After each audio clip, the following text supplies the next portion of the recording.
Okay. Hey, everybody. Thank you for tuning in to this week's episode of Political Dysfunction.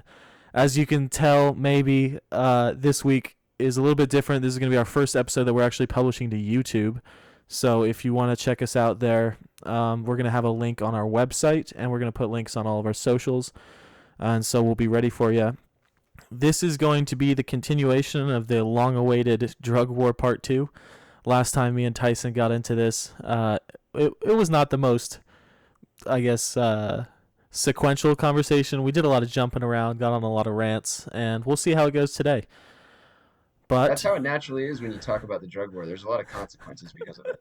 honestly, the drug war, basically at this point, has seeped into every facet of American life. So, I mean, Yeah. it kind of deserves to be talked about the way that we talk about it.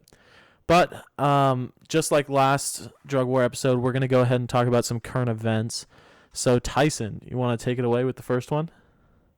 Yeah, I'll go ahead and take it away. So there is a $1.2 trillion infrastructure bill that was proposed in the Senate. And it just got voted on by the Senate and it passed. This bill caught heavy criticism, particularly from the right because they tend to be more entrepreneurs than the left. Senators like Ted Cruz, Mike Lee, and Rand Paul voted against this bill because, like most bills that we see in our government, there is obviously some hidden stuff in there.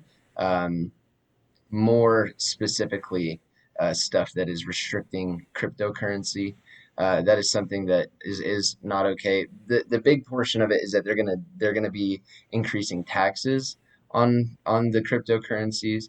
And there's some people that say that this is beneficial because it leads to Washington as respecting it as a real currency. Of course, I never think that any tax is beneficial in any way. So obviously in nature would be against it, but a big part of why cryptocurrency is so big is because we don't need Washington to respect it. Cryptocurrency is it's an agorism in a way, and it's a way to defy the US dollar. It's an alternative. So if we're allowing the government to interfere and regulate it, then it's taking away our ability as a people to be able to work around the dollar. And another thing about the bill is that basically it treats people who trade and work in crypto as individual brokers, basically, and so it holds them responsible for all of the information that a stock brokerage would need. And just with crypto by nature is impossible to get a lot of the data that is necessary, or I guess that the infrastructure bill would require be reported. And so a lot of people see it as kind of a jab at crypto to try and kill it. But there is an amendment going into the infrastructure bill that's designed to take away a little bit of the sting that it's bringing to crypto. Yeah, it So has to do with clarifying the definition of the word broker.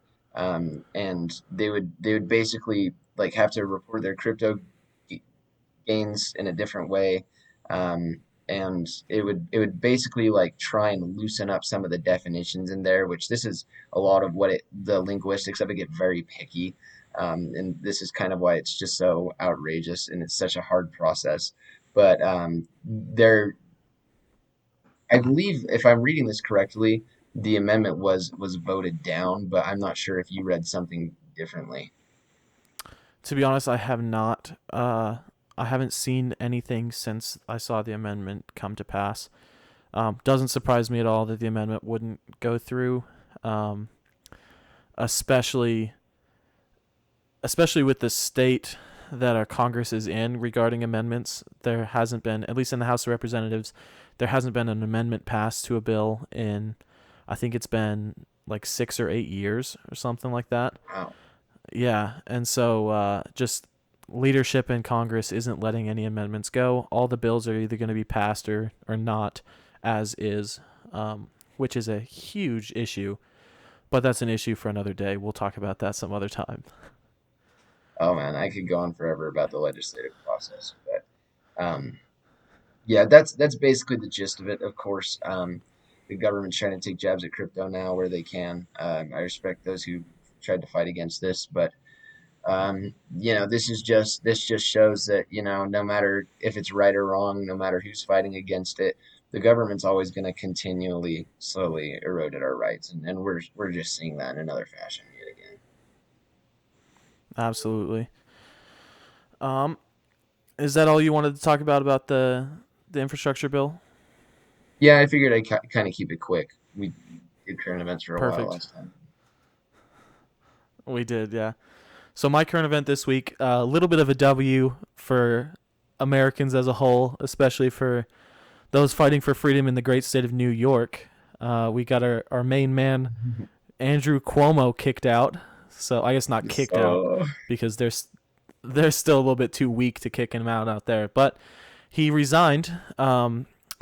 Basically, it was going through the New York State Legislature was saying I think it was 2/3 were in favor of impeachment if he didn't resign, and so gave him the they gave him the honorable ability to step down. I mean, they Nixoned him. I mean, it was going to happen, and so he resigned. So the downside is that he I don't know. This is a little bit conflicting because he did bad things. He was a bad person. He was a bad governor. He was bad. He's resigning because of sexual harassment allegations when he also killed thousands and thousands of senior citizens yeah, during the basically during the real COVID wave. Now that this is not really a real COVID wave, but before when there was actually COVID going on, he killed a lot of old people by sticking them back in nursing homes. So, yeah, I mean, justice finds a way, I guess, but a sexual harassment is a lot less of a punishment than murder, and I think he's guilty of murder. do you yeah, do you think they're gonna end up trying him in court for anything? Think we're gonna get any real justice from this? No, absolutely not. They're not. What's the point? Like the left just cannibalizes on themselves, but they kind of it's like a soft cannibalism, like a cannibalism that doesn't matter as much because I mean, yeah, they're gonna be kicked out of political office. Yeah, the light's not on them anymore. But they're just going to continue to be crappy people in their private lives. They're just not going to be, and they might even be on television every other week. Chris Cuomo still works for CNN for some reason, Yeah, even though he did a lot of I guess, the media push for Andrew Cuomo, and he had him on his show, and they were buddy buddy. But now Chris Cuomo's he's gone silent amidst all of this bad stuff going on with his brother. of course. I mean, everyone's blackmailing each other up there. They can't say anything. They've all Yeah, got something they're being held against. So yeah, I'm sure. I'm sure Chris Cuomo is not just a shining example of excellence when his brother is doing the things that he's doing. yeah, yeah, and I mean, I definitely wouldn't think anyone at CNN is a shining example of excellence. No, the I remember growing up, CNN was like we were taught in school that it was objective news and that it was the last of the cable news that are objective or whatever. But that's just a crock. Like there's nothing good coming out of CNN. It in a journalism class I took this year, he was really uh he would push that the news is objective, but there's just a lot of opinion. And even at this point, I don't think their news is even objective. Like everything that comes out of these cable news networks are all opinion. Like that's what drives The them. news is being reported through opinion. Exactly. And I mean that's what we're doing right now. Like we're reporting the news. This is opinion, but we're obvious about it. Like I don't try and give you these facts about Andrew Cuomo like I have a source that's close to him or anything. I'm seeing what I'm seeing, what the world is seeing, and I'm giving you my take on it. And I feel like it's a lot more honest than going about trying to say that we're objective. Yeah, and the approach that we take to this kind of stuff is an honest, logical, and practical approach. I mean, that's what the fundamentals of this philosophy are built on. It's honest, logical, and practical. And so when we're talking about this stuff, the only bias or opinion that we really have comes from a logical, practical, and honest viewpoint. Absolutely. Well, that's all I wanted to say. I hope he gets justice. He will most likely not. Democrats don't actually face any problems. If something does come out, then he's just gonna get Epsteined. Like that's the only actual justice that comes to these Democratic people. Like anything anything goes wrong, and he's just gonna be hanging in a cell somehow. But it's not. I don't. I want the justice system to work. I don't want him to be Epsteined. Like Yeah, I think that there needs to be a fair trial, and if that trial finds that he's guilty of some of the heinous stuff, it's not just the comments and the inappropriate like hugging and stuff like that. Like he's accused of some pretty heinous things, like you know, under the clothes touching of his subordinates and different things like that. If the allegations are true, then he's a disgusting man that should go to prison for the rest of his life because he's using his power and his influence to sexually assault his subordinates, which is disgusting. yeah, But I yeah. don't want anything to happen that's extra legal or outside the legal system. Yeah, and well, and especially stuff like what happened to Epstein. If he gets Epstein, then it's actually like preventing the legal process from working. If Epstein hadn't gotten killed, we'd probably be in a totally, I mean, all of our politicians would should have felt their positions at stake, Yeah. because they're almost all doing it, if not all of them. We'd be in So, a I utopian mean, society if Epstein never got Epsteined. oh my gosh. Did you know I put my senior quote as Epstein didn't kill himself? Oh They put it in man. the yearbook and all. I forget how young you are. Yeah, bro, I just graduated 2020. Oh man. Yeah. Epstein definitely did not kill himself, but that's not a discussion for today. We'll do a conspiracy theory episode someday. Yes, we need to do that. Yeah, we We, do. we need to do that. All right. So, war on drugs. The war on drugs. I th- As you guys can see, I have my end the drug war flag and the drug war flag, courtesy of Students for Liberty behind me. Heck yeah, Students for Liberty. Thought it was appropriate. What an organization. What an organization. Hunter and I will both be in Nashville this October attending Freer Future Fest. Heck yeah, I'm so pumped. Dude, it's gonna be sick. I wish you could have came to Yal Revolution, bro. Yeah, it looked a lot of fun. I just couldn't make it work with my schedules. I'd already Yeah. taken off time to go up to Michigan for the top leadership retreat for SFL. But Which that one I couldn't make, which I yeah, should have been there. we're just back and forth. But October, we're going to be in Nashville. And if any of you guys listening want to come, it's not just a student event, it's going to be a festival. There's going to be music. There's going to be, I think there's a stand up comedian that's on the docket. There's going to be speakers.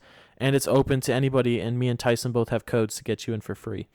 So if you want to come hang out, if you're in the Nashville area, then just hit us up. We've got our email on our website, and you know our Twitter is real or at real polydis. So if you want to come hang out in Nashville, just let us know. Oh yeah, and I gotta say for you guys, have you ever been to Nashville, Hunter? I've not. I've been to Memphis, but I haven't been to the other side. I gotta tell you, man. I gotta tell you, man. The women in Nashville are beautiful. I gotta say, Tyson, like we're talking three out of every four. I'm telling you, bro. Tyson, newly single. I've been single for a while. It's gonna be fun out in Nashville. Let's go. I'm hyped.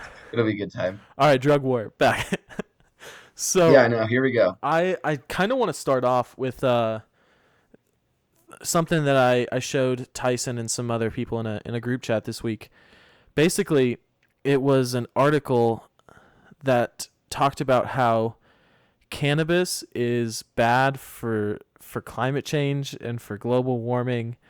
And basically, the comment that I made, and I retweeted this on Twitter. If you want to go follow me, it's at HunterFox75. So, um, basically, the drug war is never going to end. It's just going to evolve, and it's going to be I foresee a smooth transition from the drug war into the war on changing weather, and that's just what it's going to be from now on. The farting cows and the cannabis industry is what's going to burn down the earth, and we need to make sure that that doesn't happen. Can you imagine if the leftists all dropped their cannabis legalization initiatives for the sake of it's killing the I planet? can't. I can't. Oh my gosh. And there's so many, I mean, there's so many like for example, I saw this picture of gosh, I got something in my eye. I saw this picture of this trail and it on there was a sign that said pick up your litter and stuff like that. And it was this company that had put the sign up and they're responsible for causing like billions of dollars of damage to the environment. And so with that whole cannabis thing, we're seeing media conglomerates, major corporations and companies, and what they're doing is they're ignoring what their fellows are doing that are on the same class tier of society as they are, and they're shifting the blame down to pot consumers for global warming. Really? You're gonna say that people are smoking so much weed? Obviously, it's not worth being illegal then. Well, to be fair, their point was, at least the point in the article that I read was that it wasn't the smoking itself, which I did think was stupid because everybody in the Twitter mentions after it and like the whole thread we're talking about. Yeah, I mean it makes sense. You basically got like a mini smokestack in your mouth. I was like, you understand that from like 1800 to like 1970 almost every person in America smoked cigarettes, like just chain smoked cigarettes all day. And if that didn't burn down the world, then I don't think people smoking weed is going to burn down the earth. What they actually go into is how the actual production of cannabis, just the water usage, the CO2 that they actually have to pump in artificial CO2 into these green rooms. Um, Basically, a lot of the issue of commercial farming in indoor greenhouses kind of does contribute as far as electricity, as far as carbon production. It does contribute a little bit, but not nearly as much as like you go to Nebraska or you go to Iowa or you go to Illinois, these places in the Midwest that are just producing soybeans and corn. Like, you know how much fertilizer and water they're using out there just to have billions of dollars worth of it bought up by the government and left to rot. So like Oh yeah. there's other things there's other things that are contributing to this the greenhouse gas effect that I don't think shifting blame to drugs is the right decision. Well, and that's interesting in itself though, because essentially you're going to look at an industry and say, well, look at the bad things it does for the environment. Like you could make an argument about any sort of business in the world about like, oh, look at these bad things that they do. Look at what, what resources this takes up. Well, isn't that kind of a part of like how you make something productive is using resources and putting those resources into it and maybe it's got a point with the greenhouse thing, but if you ask me, if they're out of CO2 and they have to pump artificial CO2 in there, then clearly we don't have a greenhouse problem on the outside. Well, I think part of the issue is that to create a climate suitable for growth indoors, they need to put in some more CO2. But it's all kinds of issues, and I think it's just another scapegoat because the war on drugs is getting a bad rap these days, even with the right. So I think it's there's the saying, never let a good what is it? Never let a good tragedy go to waste. And so Hmm. COVID's kind of running out. We're hopping back onto the climate change tragedy, and we're trying to squeeze out every last bit of tragedy that we can get out of it so that we can enact global change and we can feel justified in doing it. The issue is, I would want to do climate change, but I don't want to get into that super much. yeah, climate change is a whole other bag that, I mean, the climate's obviously changing, but the waves of solving it are something that need to be examined at length. Tricky. It is. But drug war, So Hunter, yeah. when we talk about legalizing drugs and we talk about ending the drug war, are we talking about all drugs? You know, Tyson, I think this might catch us a little bit of heat, but I think if you wanted to go to your heroin dispensary and pick up a little bag and do all the heroin that you want, I don't have any issues with that. It's your body. Un- if we set an age like 21, you can already go and kill yourself with alcohol. You can go to the liquor store, buy a bottle of liquor, and you can kill yourself with alcohol. But we see all these other things, and we don't give any education on them. You know, it's interesting because it's sort of the same vein as sex education. When if you teach abstinence only education, it's going to be not nearly as effective as if you teach full spectrum sex education. And so, Yeah. if you don't teach harm reduction and you only teach prohibition when it comes to drugs, you're going to have a an epidemic of drug problems like we do in the US, because from the time I was in 3rd or 4th grade when I took DARE, they were teaching us I was going to bring that up. don't even yeah, drug abuse resistance education, how one puff off of a marijuana cigarette will put you in 6 feet under.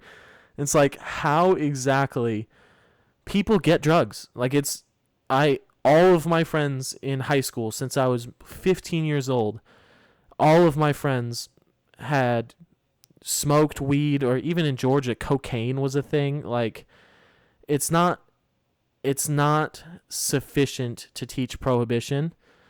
You need to have harm reduction. Yeah, that's 100% true, and I think that that's also part of like when you look in U.S. history, and I think that sex education was a great point, and I think that they're very congruent in a lot of ways. When you look at U.S. history, that was a topic that we didn't talk about. I mean, I remember when I was in my health class in 8th grade, which is when, that was a big year for the sex education. Um, she was talking about how if you have a movie that has a woman's bare back in it in the 50s, it was rated X. And so that has been, and it's quite interesting to see how the sexual revolutions have drastically changed our society.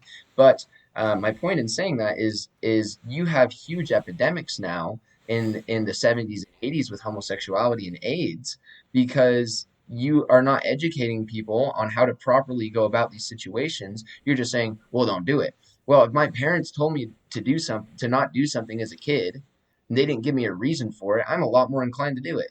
So, it's pure out of pure defiance, out of, okay, now I'm curious for a ton of different reasons. And it's the same thing as DARE. Drug usage is up since DARE has been instituted in the schools. And it's for the same reason that if you're not teaching people what these actually do to you, if you're not teaching people how to be responsible with this stuff and harm reduction, like you said, then you're going to end up with a bunch of people that don't know what they're doing, don't know where to get this stuff, which is another thing about selling it, but they don't know where to get this stuff. They don't know how to do it, and it's dangerous. Absolutely. It's it's a huge issue where, I mean, the gut reaction for Americans is if something is bad, make it illegal. And I mean, we saw it in the 20s with prohibition of alcohol, not drugs right now, but we saw it back then. You wanted to decrease crime related to alcohol. You wanted to reduce alcoholism. We saw it as a moral negative into society. So we passed a constitutional amendment and got rid of alcohol. And then what we saw was an increase in organized crime with the mafia and the bootleggers and everything. We saw these speakeasies where you could still find alcohol, but what we weren't seeing was any oversight. Like, we weren't seeing any education about alcohol. You didn't know what you were getting. If you bought a bottle, you had no idea what proof it was. It's kind of like drugs today. If you go and buy, uh, let's say you buy heroin from the guy at the corner, you don't know if there's fentanyl in there. You don't know if there's stuff that could seriously hurt you. And all you want to do is get high. So the solution to this is decriminalize drugs. As far as I'm concerned, drug addiction is in no way a crime. It's an illness. It's a pandemic. It's the real pandemic that we're facing today. So if you decriminalize it, let these people know that if they are overdosing and they have to call the police, they're not going to get locked up. So then the police can come in, administer aid, save lives, and then let them know that if I think actually Portland is doing this, where Portland decriminalized all drugs, and basically if you're caught with more than a certain amount of drugs, then they'll like put you in a like an outpatient rehab facility or an inpatient rehab facility, something like that. And so instead of locking these people in jail where they can find drugs in jail, they're going to try and actually help them. Yeah, and that's really what we need. The problem is you take these people with, like what you said, with mental illnesses, and then you throw them in cages with murderers and rapists and violent people. And these people do not deserve to be locked up with those people. These people deserve help. They don't deserve to be treated like the outcasts of society. Whether it's addiction or not. Addiction is a whole nother thing, and it's an illness. But you have people who just recreationally use drugs. They're not dangerous people for the major part. I mean, some of them might be, but those dangerous habits are not correlated or causated by these drugs, because there are people that wouldn't hurt a fly that will shoot up heroin or snort cocaine, and that's just their thing. And there's no reason that those people should be put in a prison where they're going to get raped and they could get shanked any day. I mean, it's not an appropriate response. And I have a hard time believing that a rehabilitation wouldn't be just as expensive as locking them up. I'm sure it'd be pretty much the same cost. And B, I believe that it would be a lot easier for Americans to want to contribute to a rehabilitation center rather than a prison. You know, and this goes in a little bit. I know last week we were talking about the drug war and criminal justice reform to an extent because they overlap in so many areas. But we have a punitive focus on crime in the United States. We see people who commit crimes and then we punish them. We put them in timeout is basically what we do. Hmm. Now, what we really need to focus on is the issues behind these crimes. And so, with a lot of times with drugs, you see a couple main issues. For people with possession, a lot of times it's mental illness. For people who sell drugs, it's a poverty issue. Like if for people inside the U.S. who distribute drugs, generally speaking, I mean they might get their drugs from the cartel, but they're not affiliated with the cartel. They're just selling drugs to have some extra cash to make ends meet. And so you need to look at the the issues behind the crime. And so with a punitive criminal justice system where instead of trying to help these people, trying to help the root causes, we're just throwing them in jail. And that's why we have something like 60% recidivism, where 60% of people who go to jail after they get released, they get back in jail within like the first year of being released. And so obviously what we're doing doesn't work. And the definition of insanity is doing the same thing twice and expecting a different result. And we've done the same thing for going on 100 years now as far as drug and alcohol prohibition. Hmm.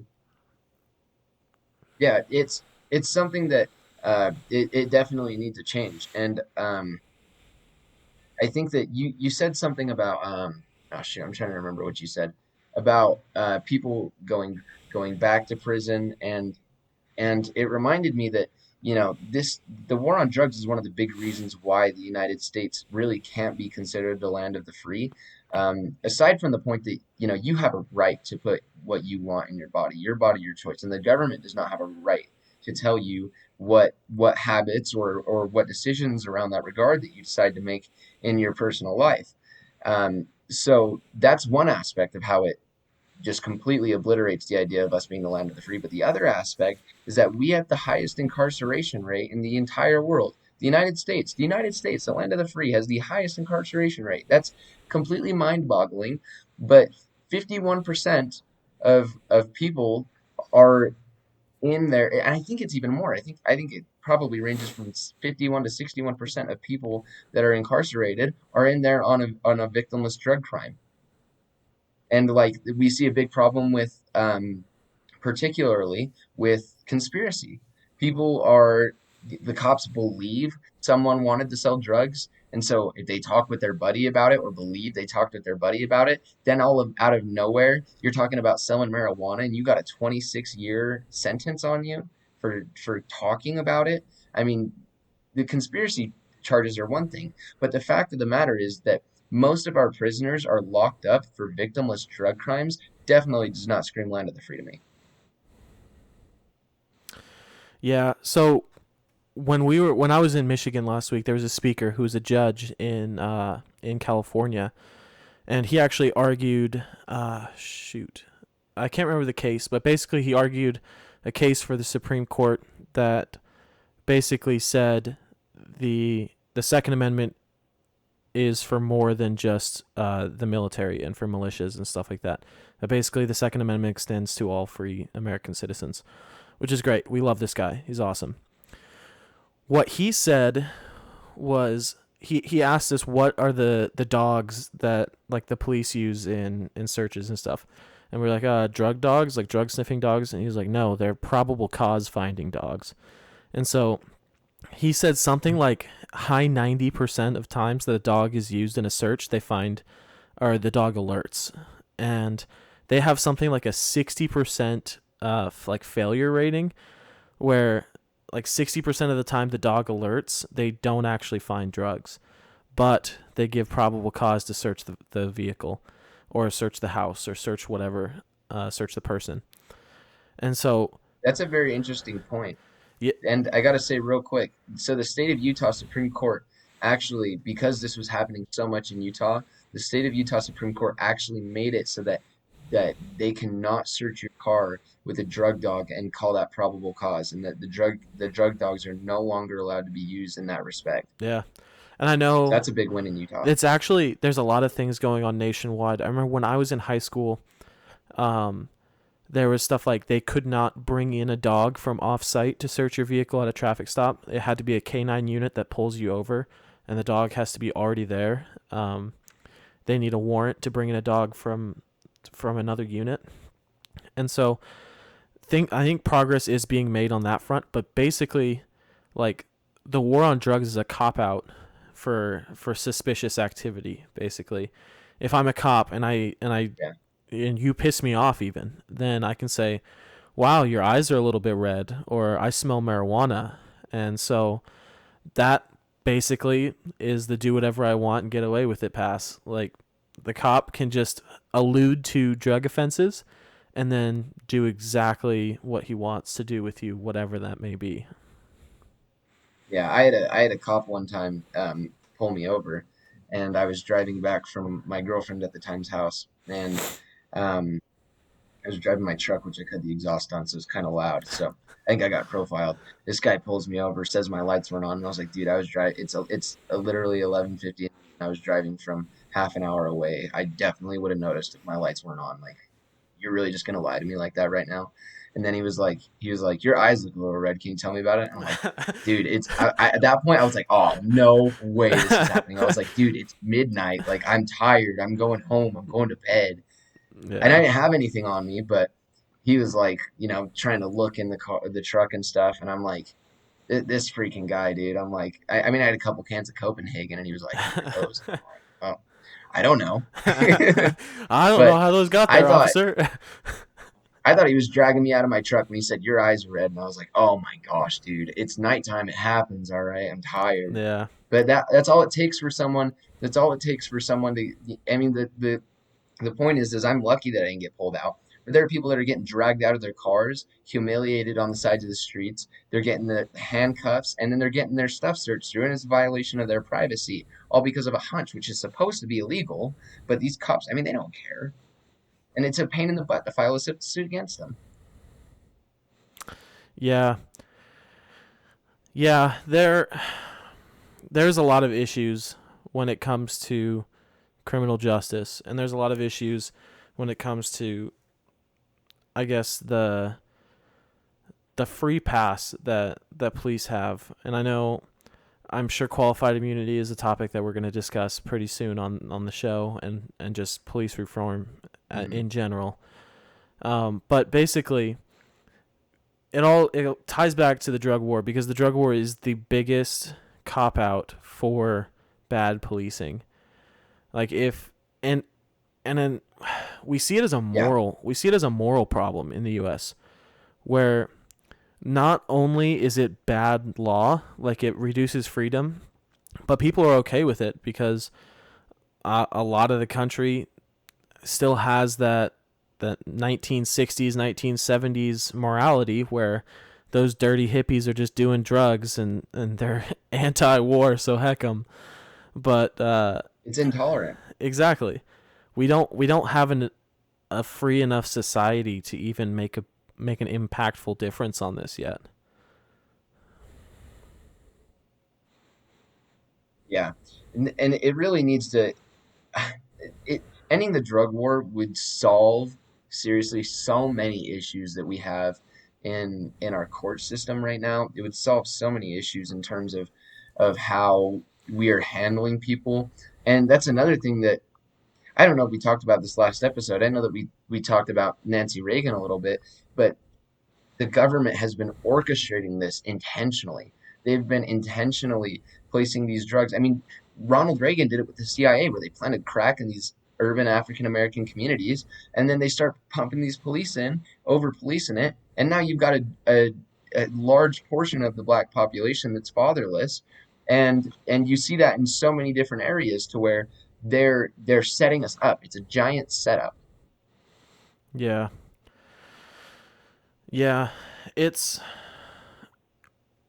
it's an issue that I feel like, well, it's an issue that I've felt like for the last few years. We're like right on the cusp of getting to. Like the drug war is just right around the corner.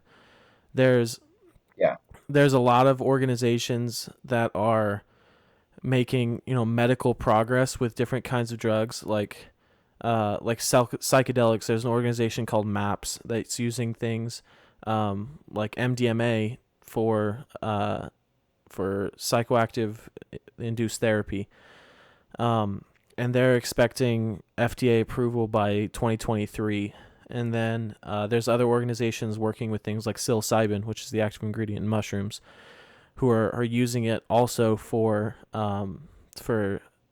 therapy. And so I feel like we're close. Like things are happening. We're moving in the right direction. The hardest sell is going to be things that are purely recreational, right? So things like like cocaine. cocaine, exactly. Things like cocaine, things like heroin. Weed is tricky, even though the medical movement is massive. It's like 33 out of 50 states right now have legalized medical marijuana. So weed is getting there, but it's going to be a piecemeal thing. Like we're working on weed now. Psychedelics are in the process of going through clinical trials. Eventually, we're going to see decriminalization of different recreational drugs, but I feel like at the rate things are moving right now, unless something happens, we're probably at least a decade out from any real change like that.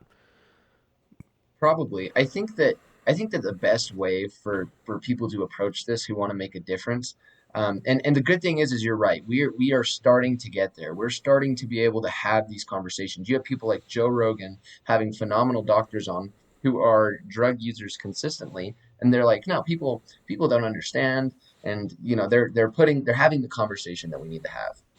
But what I think isn't helpful is, and it's wonderful, don't get me wrong. I need to say it is wonderful where these things can be used in terms of medicinal and those areas. But the problem is that that argument isn't always going to go through, especially not when we get to the lower levels of higher levels of government, because they've got their buddies in the pharmaceutical industries who don't want to allow something to pass that can't be patented. That's first of all. Second of all, it totally disregards the fundamental principle that this is a violation of rights because you have a right, my body, my choice. You have a right to put in your body what you want to. That's the issue we need to be focusing on. The second issue is that this has led to all of the injustices that we're seeing in terms of criminal justice reform. And I got to be honest, I'm not one that's going to say America is a racist country. I'm not ever going to say that. But if you are ever going to have a conversation about African Americans and them being disadvantaged in this nation, the war on drugs is it. And honestly, like there's so many other reasons, and medical helps, but it doesn't strike the principles that we need in order for this to A, legalize all drugs, and B, for it to be a long-term lasting principle of liberty that will affect our future generations. Because as soon as there's if we go the medical route, and then as soon as someone patents it, or as soon as someone which they probably won't find a way to do that. Or as soon as someone starts coming out with new studies that says, "Oh, well, we developed something that's better right here. We don't need to legalize this anymore," then that argument goes away. So what we really need to do is we need to get to those core root fundamental principles on why the drug war is wrong. And we need to hammer that in and let these politicians know that we're done with them stripping our freedoms away. We're done with them treating our citizens this way. Yeah, and I think right now, like you mentioned, is a great time, and progress is actually happening because we're coming at it from two different angles. So we're coming at it from the medical angle, and we're coming at it from the disproportional effect it has on minorities.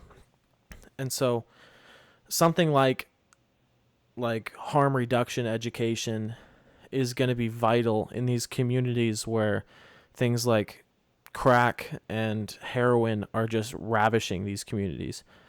And so as soon as we can start to move away from a punitive system of punishment for drug crimes, and we can start working on decriminalization, and we can start working on harm reduction, honestly, that's going to get us where we need to be. Like as soon as we can safely have this conversation, and we can actually work on um, what is it, rehabilitation, then we'll be in the right direction.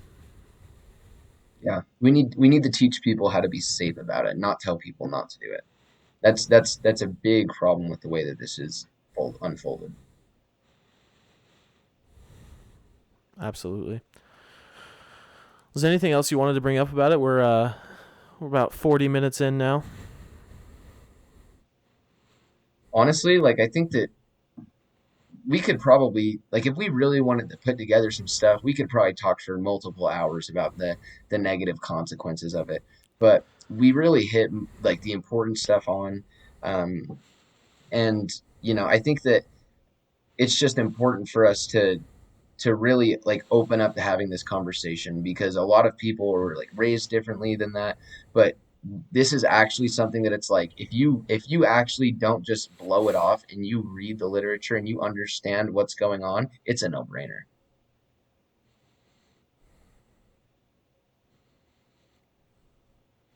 Yeah.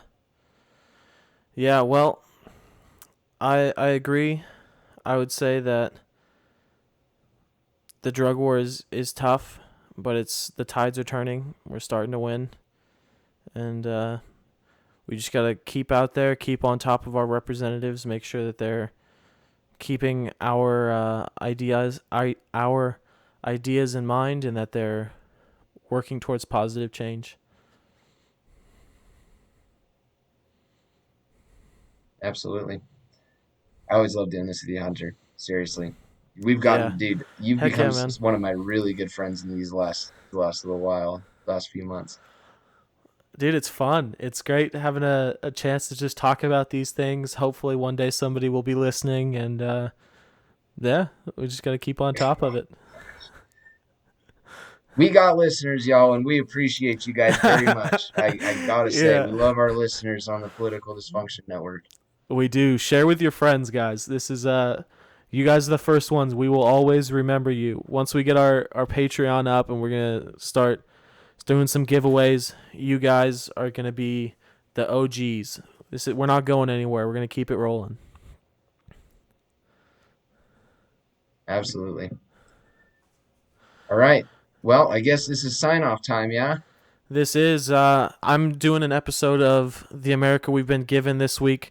It's going to be the first one in quite a while. I was real bad on it over the summer. I'm out of Ohio, so I'll have a lot more free time to work on it. But my episode this week is going to be on the Senate, and I'm going to talk a little bit about the infrastructure bill. I'm going to talk about the reconciliation bill. Definitely things that you might not understand, but things that are important to talk about. So we'll break down basically what it means, how it goes, and where it's moving on from here. Heck yeah, new episode of Utah Liberty Talk. Going to be publishing that here. Probably, I don't know, it'll be soon. Um, but I'm going to be recording that right after we do this, and I'm going to be going over what happened at YAL's Revolution 2021, talking about a few other things on the side, as well as I'm introducing the basically my protocol constitution that's not quite done, but I'm just going to be letting everyone know that I'm starting that before I do an episode on that. But yeah, new episode of Utah Liberty Talk out. Make sure you listen to Hunters the America we've been given. Hunter, we got any articles we're working on? I know I probably give you the protocol constitution we can put on here, and I've got a gentleman by the name of Colton Todd I've had on the show. He's writing a paper that we can publish as well. But is there anything that you have been working on recently in terms of articles? Yeah. So there's a couple things that I'm working on right now. I don't know exactly when they're going to get published. I've been working a lot on trying to get video out for you guys to listen or to watch us on YouTube and all that stuff. So been devoting a lot of my time elsewhere. But now that we've kind of got a hang of this stuff, then I'll start to put out some more on the politicaldysfunction.net website. All right, beautiful. Thanks for listening, guys. We appreciate you. Yep. Thank you.